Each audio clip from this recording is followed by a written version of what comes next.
Chào mừng các bạn đến với video của mình. Ngày hôm nay mình lại tiếp tục xếp giấy để tạo ra những mô hình là những chiếc máy bay siêu phản lực.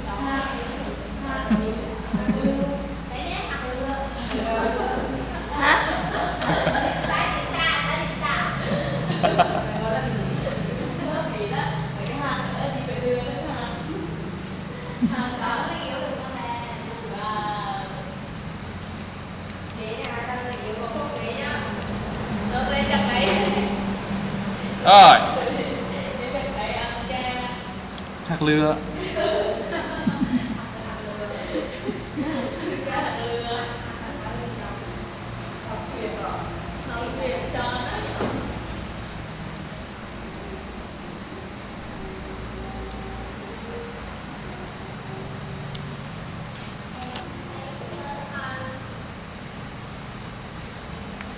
Có nhiều em trong mưa anh vẫn chờ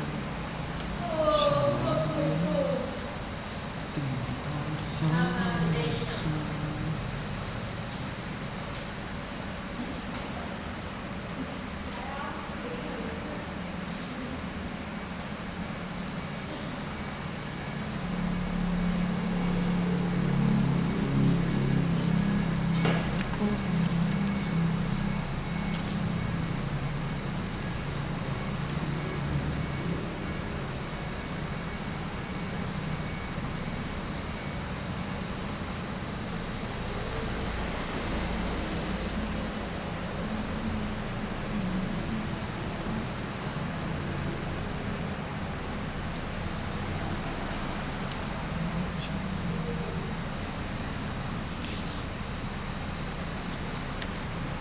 Chưa bao giờ anh quên được em. Chưa bao giờ.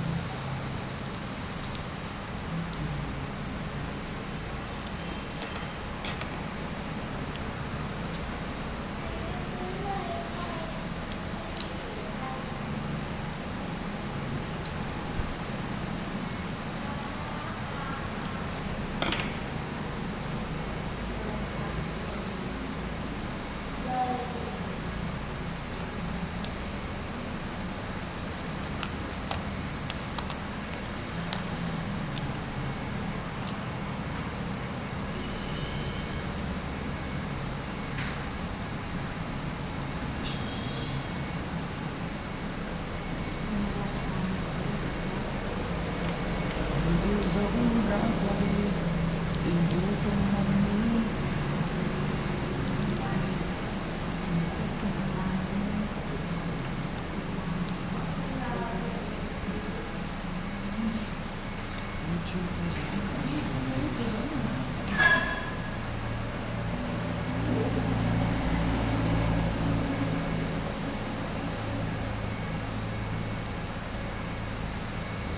hàng cuối là ngày mai được ngày đấy.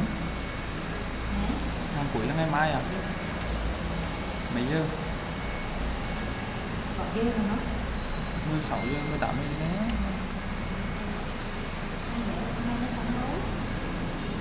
Sợ chưa họp lắm xong rồi nhỉ?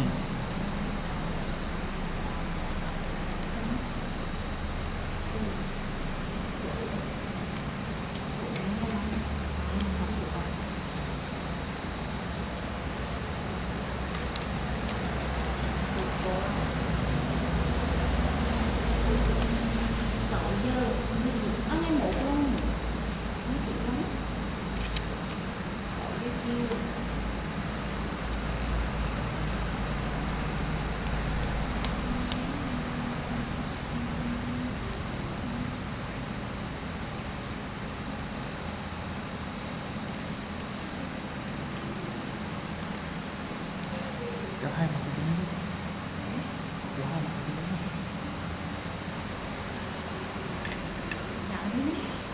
À, có à?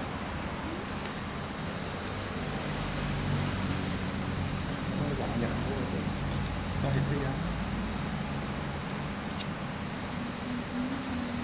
Đó, máy bay chỉ đi tới.